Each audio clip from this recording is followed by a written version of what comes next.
नमस्कार, मैं हूं आपका दोस्त एंड होस्ट जसवंत पाठक। आज एक बेहतरीन लेक्चर के साथ उपस्थित हुआ हूं। संविधान की 12 अनुसूचियों को मैं चुटकी में रटा दूंगा, जो आप एग्जाम हॉल में गलत करके चले आते हैं। आज बिल्कुल कोई गलती नहीं होने दूंगा मैं आप सभी से, मैं प्रॉमिस करता हूं। सबसे पहले 395 अनुच्छेद जो कि भारतीय संविधान में है और 12 अनुसूचियां प्रेजेंट टाइम में हैं। पहले 8 अनुसूचियां थी और 22 भाग हैं। तो सबसे पहले आइए देखते हैं इन 12 अनुसूचियों को क्रम सीरियल वाइज देखते हैं। सबसे पहले हम देखेंगे संविधान की पहली अनुसूची। संविधान की पहली अनुसूची क्या कहती है? अनुसूची को इंग्लिश में शेड्यूल कहते हैं। कंफ्यूज होने की जरूरत नहीं, इंग्लिश के भी टर्म्स में यूज करूंगा।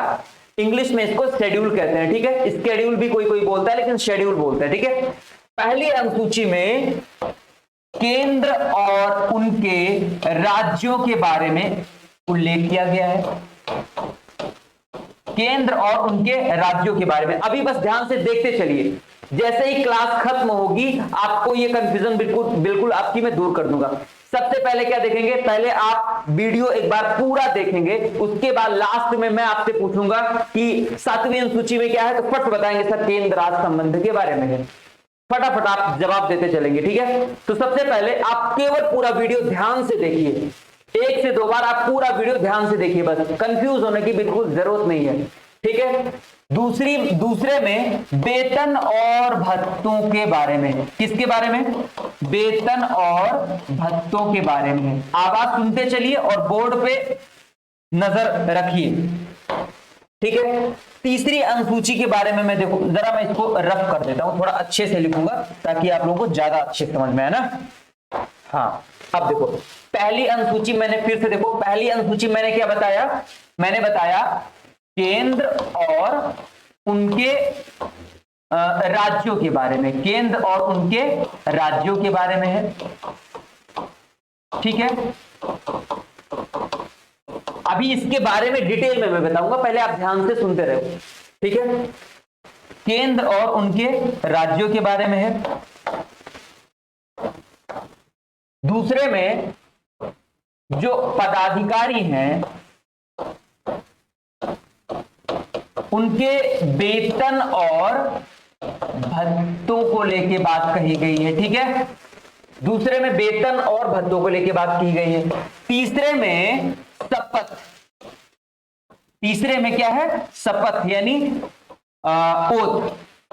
ओथ सेरेमनी होती है, आप सभी लोग देखते हैं कि मंत्री वगैरह जो है ओथ पढ़ते हैं, शपथ पढ़ते हैं राष्ट्रपति के सामने, ठीक। ऐसे जो सीजीआई होते हैं, चीफ जस्टिस ऑफ इंडिया होते हैं, जितने भी हाई कोर्ट के जजेस होते हैं, वो सब शपथ पढ़ते हैं, ओथ पढ़ते हैं, ठीक है। तो शपथ का प्रावधान है। चौथे में क्या है? राज्यसभा। संसद के 2 सदन है, लोकसभा राज्यसभा, है ना। लोकसभा को निम्न सदन कहा गया है और राज्यसभा को उच्च सदन कहा गया है। लोकसभा को निम्न सदन इसलिए कहा जाता है क्योंकि लोकसभा को भंग किया जा सकता है। ये मैं बेहतरीन, जब मैं पॉलिटी की कक्षा लेता हूं उसमें मैं बहुत एकदम सुपरवाइजर सुप्रीम प्रो बना देता हूं आप सभी को ना। राज्यसभा के सीटों के बंटवारों के बारे में है ना। फिर उसके बाद में 5वीं अनुसूची में ध्यान देना। 5वीं अनुसूची इंपॉर्टेंट है। क्या है इसमें? एससी यानी schedule caste and schedule tribes, ठीक है। शेड्यूल कास्ट और शेड्यूल ट्राइब्स यानी जो जनजातियां हैं, इनके जो है ये राज्य में जहां भी हैं, इनके राज्य में होने का और इनको कैसे चलाना है और इनके जो रिजर्वेशन की बात कही गई है, यानी जितने भी शासन सत्ता को इनका जहां जहां पे रोल है, जिन जिन राज्यों में, उनको चलाने की बात कही गई है, ठीक है। ये हो गई 5 अनुसूची, ठीक है। 5 अनुसूची में दूसरा पेज ले रहा हूं, ठीक है। 6वीं अनुसूची में अब क्या है ध्यान देना। 6वीं अनुसूची में सिर्फ एसटी का प्रावधान है।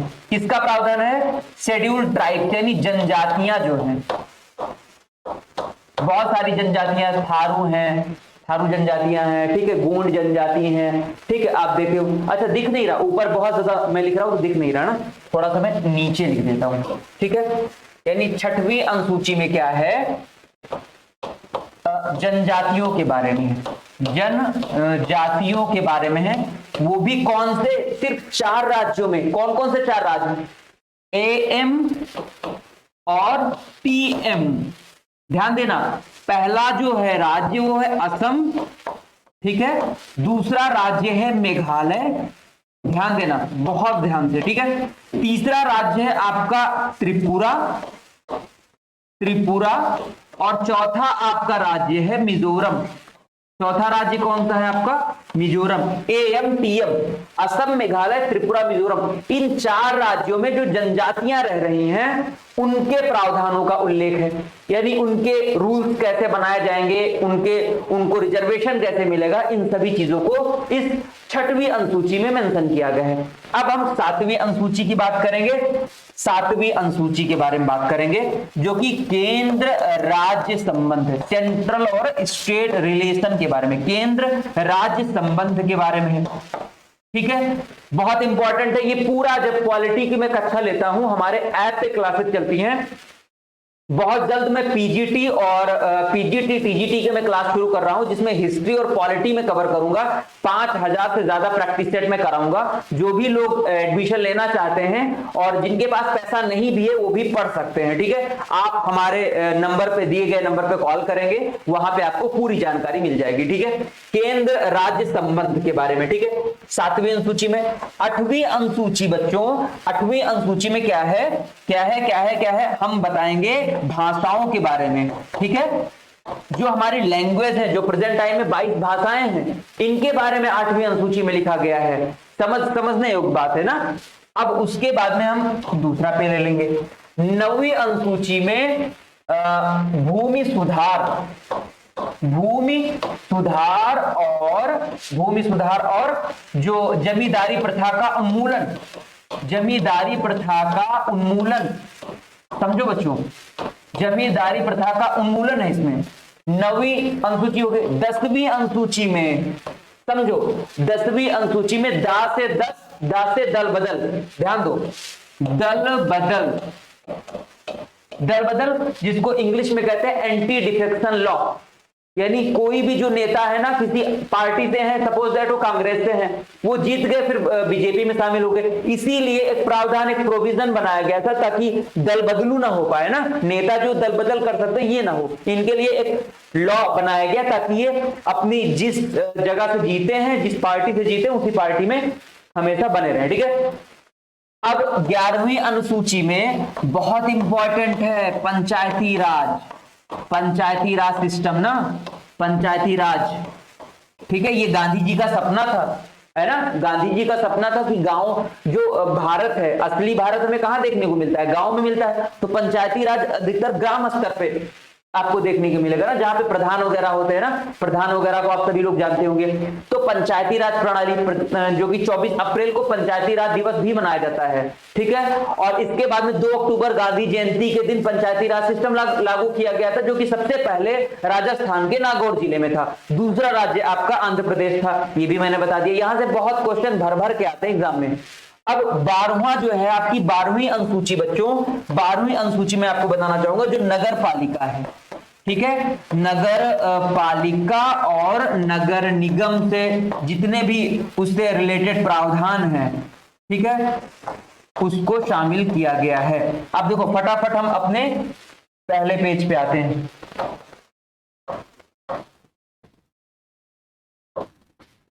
देखो पहले पेज पे, देखो पहले पेज में सबसे पहले अगर हम बात करेंगे, अब ट्रिक देखो, थोड़ा सा ट्रिक देखो, अपने माइंड में सेट करो बस, इसको 2 बार देखोगे ऑटोमेटिक ट्रिक आपके माइंड में आ जाएगी। यानी इमेजिनेशन जरूरी है, इमेजिनेशन जरूरी है, बहुत सबसे जरूरी इमेजिनेशन है।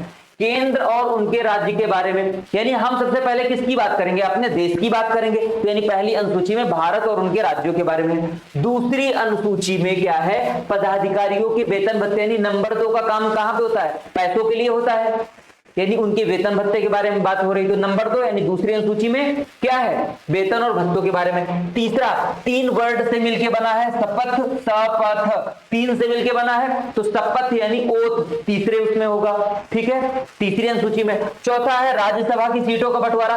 4 लोग जहां होंगे क्या हो जाएगा? सभा इकट्ठी हो जाएगी। 4 लोग जहां होंगे क्या होगा? सभा इकट्ठी हो जाएगी। अब यहां पर राज्यसभा चौथे अनुसूची में। ठीक है। पांचवी अनुसूची में क्या है, एससी और एसटी के प्रावधान है, ठीक है। पांचवी अनुसूची में कुछ देखो, ये एस और ये एस दो मिलके 5 टाइप में बन रहा है, तो ये समझ लो, इमेजिनेशन एक करो, इमेजिनेशन, ठीक है। अब छठवीं अनुसूची मैंने बताया कि इसको याद करने के लिए वही चीज इसमें भी है, बस इसमें जनजातियों के बारे में है, बस 4 राज्य, एएमटीएम, असम, मेघालय, त्रिपुरा, मिजोरम। सातवीं अनुसूची में केंद्र और राज्य संबंध, सेंट्रल और स्टेट रिलेशन। आठवीं अनुसूची भाषाओं के बारे में। नौवीं अनुसूची आपका, जो नौवीं आपकी अनुसूची है वो भूमि सुधार और जमींदारी उन्मूलन को लेके है। 10वीं अनुसूची में दा से 10 दल बदल। 11वीं अनुसूची में पंचायती राज। 12वीं अनुसूची में नगर पालिका नगर निगम के बारे में। अब मैंने कुछ पीपीटी बनाई है, उसमें जरा देखो कि मैंने क्या क्या मेंशन किया, बहुत इंपॉर्टेंट है। और हाँ, एक काम जरूर करना दोस्त, इसको शेयर और लाइक जरूर करना, और अगर दिल दिमाग आपकी इच्छा कहती है तो सब्सक्राइब का बटन भी प्रेस कर देना, नीचे है लाल है ना, उसको प्रेस कर देना, ठीक है। चलो आते हैं, जरा देखते हैं, हमने पीपीटी बनाई है थोड़ी सी, उसमें कुछ मैंने बताया है। क्या बताया है, इन 12 अनुसूची को डिटेल में समझाया है। कभी जिंदगी में आपको जो अनुसूचियों से प्रश्न आएगा उसमें कहीं भी आपको फंसना नहीं पड़ेगा, अगर आपने ये वीडियो 2-3 बार देख ली अच्छे से तो।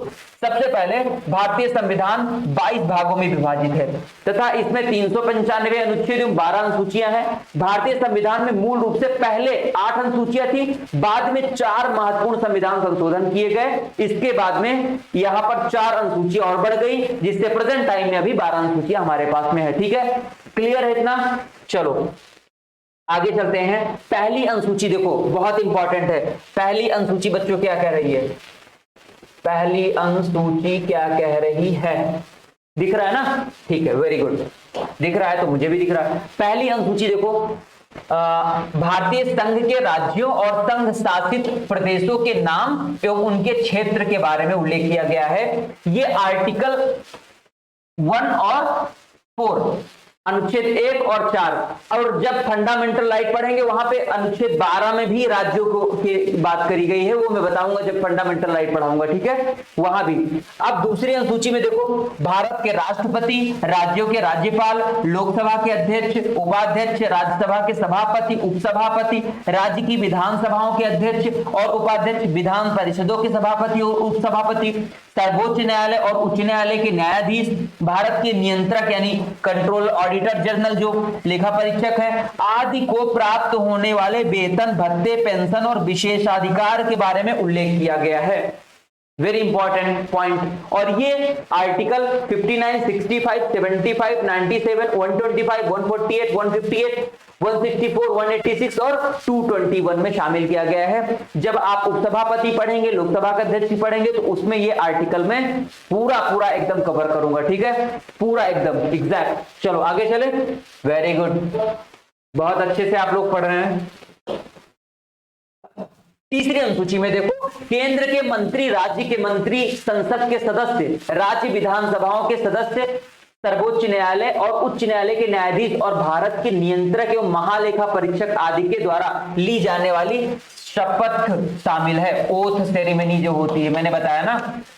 और ये आर्टिकल है आपके, ये आर्टिकल देख लो, ठीक है, ये समझ लो। चौथी अनुसूची में राज्यों एवं केंद्र शासित प्रदेशों के लिए राज्यसभा अनुच्छेद 4 एवं अनुच्छेद 80 में सदस्यों की संख्या अर्थात सीटों के आवंटन के बारे में उल्लेख करती है, किसको किस हिसाब से सीट मिलेगी, ठीक है। और ये सारी चीजें जब मैं राज्यसभा पढ़ाऊंगा वहां पर मैं बात करूंगा। चलो आगे चलें, ठीक है।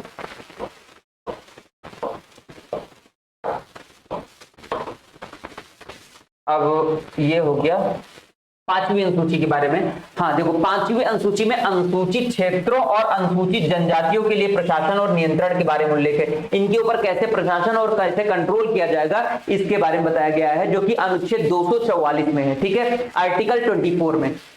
6 शेड्यूल में क्या किया गया है, एएमटीएम जो मैंने बताया, असम, मेघालय, त्रिपुरा और मिजोरम राज्यों के जनजातीय, सिर्फ जनजातीय, एससी नहीं, शेड्यूल कास्ट नहीं, सिर्फ शेड्यूल ट्राइब के बारे में बात की गई, उनके प्रशासन और कंट्रोल के बारे में बात की गई है, जो कि आर्टिकल 244 एवं आर्टिकल 275, ठीक है, इतना क्लियर है। चलो आगे मैं बढ़ रहा हूं।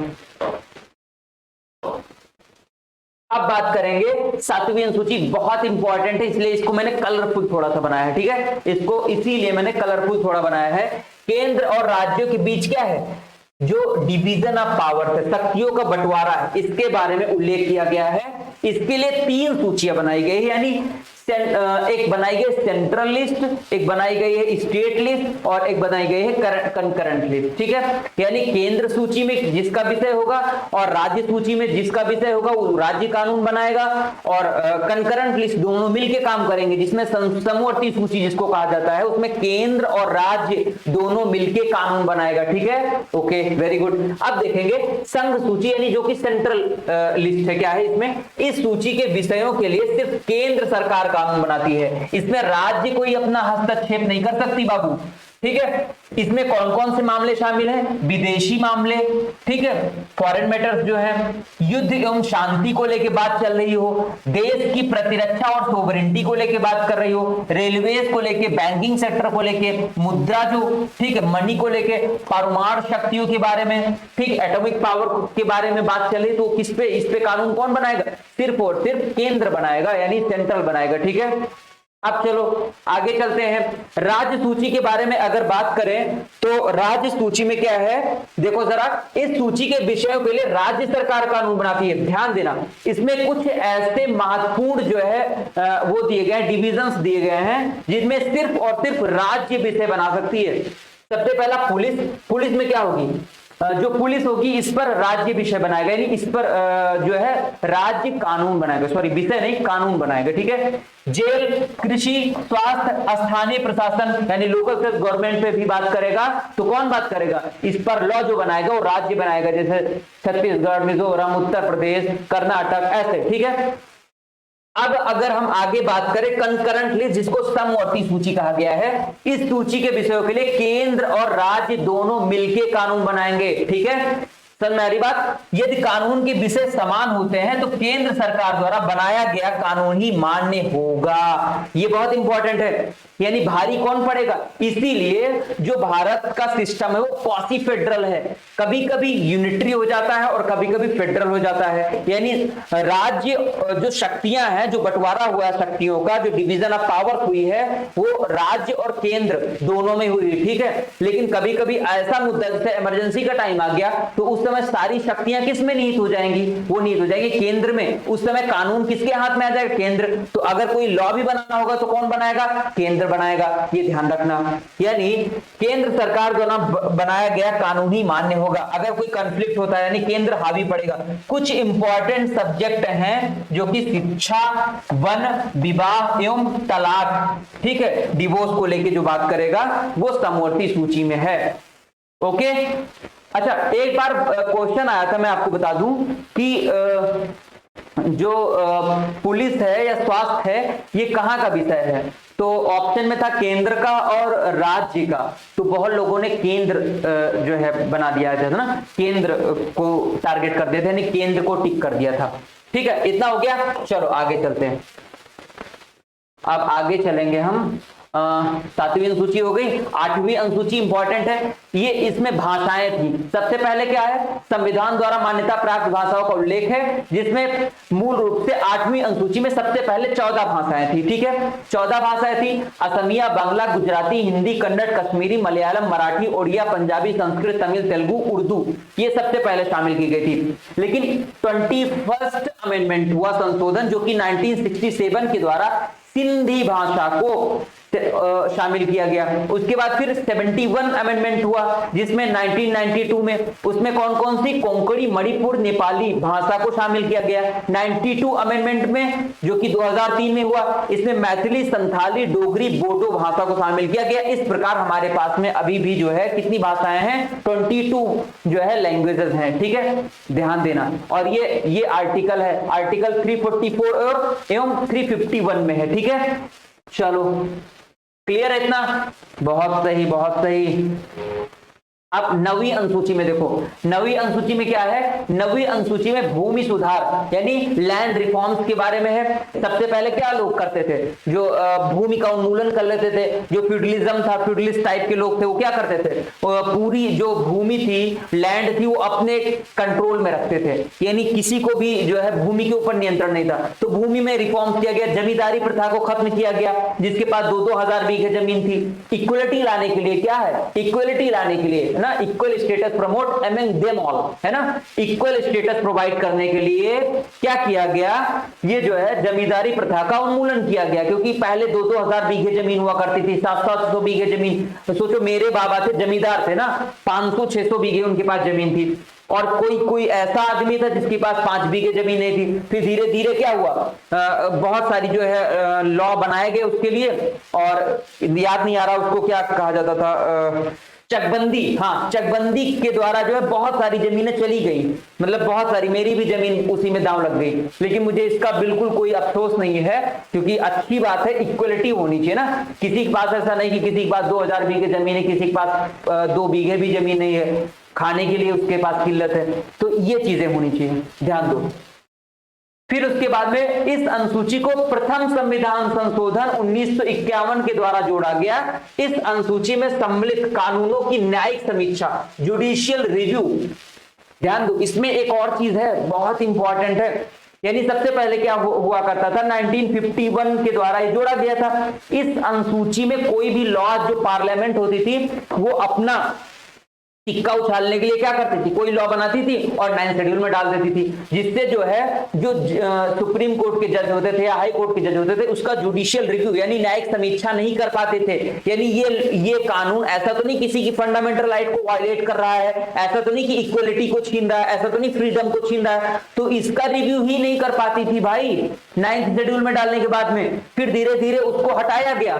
फिर उसके बाद 2007 में सुप्रीम कोर्ट ने एक जो है निर्णय दिया, इसके अनुसार क्या कहा गया कि 9th शेड्यूल में जितने भी लॉज हैं उसको भी मैं चेक एंड बैलेंस कर पाऊंगा। सबसे पहले चेक करूंगा, अगर आपने कुछ गड़बड़ी करी है पार्लियामेंट ने तो उसको मैं बैलेंस करने का भी काम करूंगा, ध्यान दो, ठीक है। फिर इसके बाद 10th शेड्यूल में क्या है, एंटी डिफेक्शन लॉ यानी दल बदल कानून संबंधी प्रावधान है, जो कि 52 क्या हुआ 52 अमेंडमेंट यानी 92वें संविधान संशोधन द्वारा, जो कि 1985 में हुआ था, ठीक है, इसके द्वारा जोड़ा गया। अनुच्छेद 102 एवं अनुच्छेद 191, ठीक है, क्लियर है, एकदम क्लियर है, बहुत सही। चलो अब है 11वीं अनुसूची 11th शेड्यूल, ठीक है। अब इसमें देखो क्या है, पंचायत के उत्तरदायित्व। अब 11वीं अनुसूची में जो है कहां पे, जो लोकल सेल्फ गवर्नमेंट है इस पे बात हो रही है ना। पंचायत के उत्तरदायित्व, उनकी शक्तियां और उनके अधिकारों से संबंधित नियमों और कानूनों के बारे में उल्लेख है। इस अनुसूची को 73 अमेंडमेंट 73वें संविधान संशोधन, बहुत बार एक क्वेश्चन पूछा गया कि पंचायती राज सिस्टम किस जो है संविधान संशोधन द्वारा आया, तो 73 अमेंडमेंट के द्वारा, ठीक है, जोड़ा गया, जो कि 243 के क्लॉज 6 में जो है छाप में है। अब 12वीं अनुसूची के बारे में बात करें तो नगर पालिकाओं के रिस्पॉन्सिबिलिटी यानी उनके जो है उत्तरदायित्व, उनकी पावर, शक्तियों के बारे में और उनके प्राधिकार, उनके राइट्स क्या क्या हैं, इनसे संबंधित लॉज और जो है नियमों के बारे में उल्लेख किया गया। इस अनुसूची को 74 अमेंडमेंट यानी 73 के बाद 74 अमेंडमेंट हुआ, ठीक, इसके बाद में इसमें जोड़ा गया, जो कि 243 आर्टिकल 12 में ये शामिल किया गया है। आशा करता हूं ये बहुत अच्छा लेक्चर आप सभी के लिए होगा और बहुत ही बेनिफिशियल होगा। ऐसे सभी लेक्चर्स को पाने के लिए हमारे चैनल को सब्सक्राइब करें। मैं हूं आपका दोस्त जसवंत पाठक, जीएस एक्सपर्ट के नाम से चैनल है हमारा। आप जाइए हमारे चैनल पे और लाइक ठोकिए अगर आपको पसंद आता है वीडियो। ऐसे वीडियो को पाने के लिए जय हिंद, जय भारत।